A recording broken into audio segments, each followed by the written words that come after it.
He introduced himself again, louder this time, as if I might have missed it earlier. I smiled, nodded.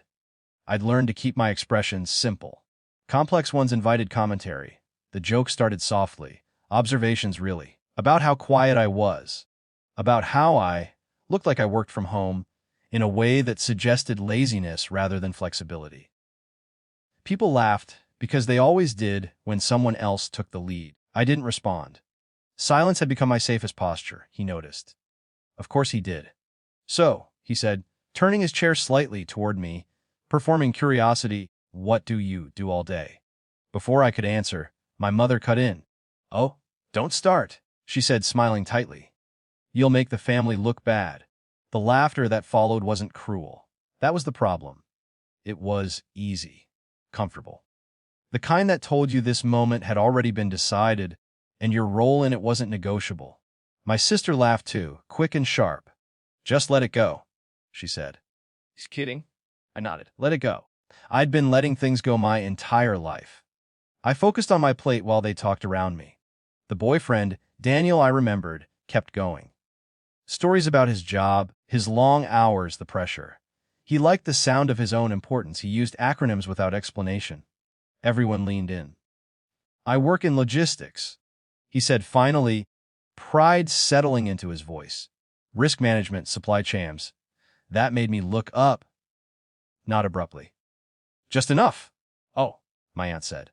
That sounds complicated. Daniel smiled.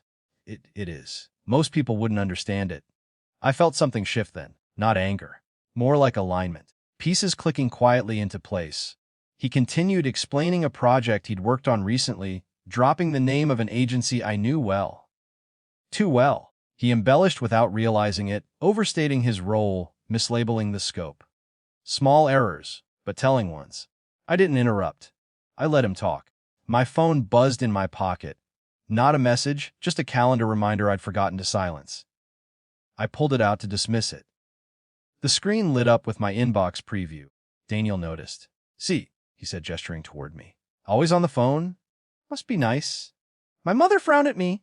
Could you not? I met her eyes. Just a moment.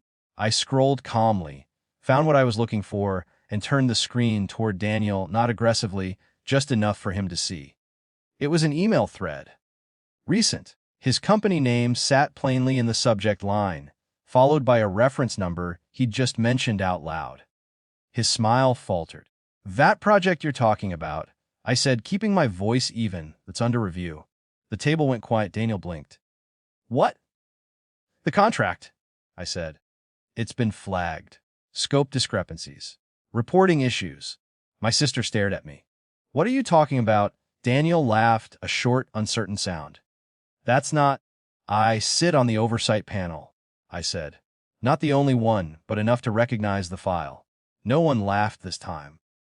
My mother opened her mouth, then closed it. She looked between us, trying to understand which version of me she was supposed to be seeing. Daniel cleared his throat. You do. Yes. The word landed heavier than I expected. He leaned back slightly, recalculating. So you're involved in that process? I am. The room felt smaller. My sister's face flushed, not with anger, but with something closer to embarrassment.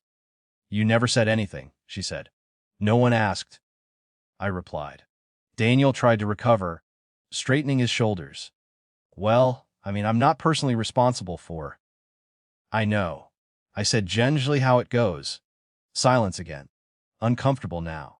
Real. My mother finally spoke. Why wouldn't you tell us? I considered that. Really considered it. Because it never seemed relevant, I said. No one contradicted me. The dinner resumed after that, but the air had changed. Conversation avoided Daniel's job.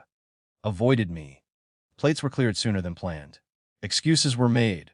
When Daniel stood to leave, he hesitated. It was nice meeting you, he said carefully. Likewise, I replied. After they left, my mother lingered in the kitchen. She didn't apologize. She just said, you didn't have to embarrass him. I dried my hands on a towel. I didn't.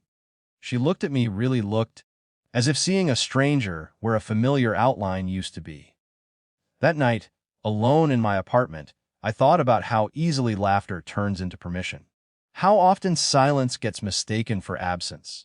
I hadn't planned to say anything. I hadn't wanted a moment. But sometimes, letting people talk is enough. They tell you exactly who they are. And sometimes, without meaning to, they remind you who you are too.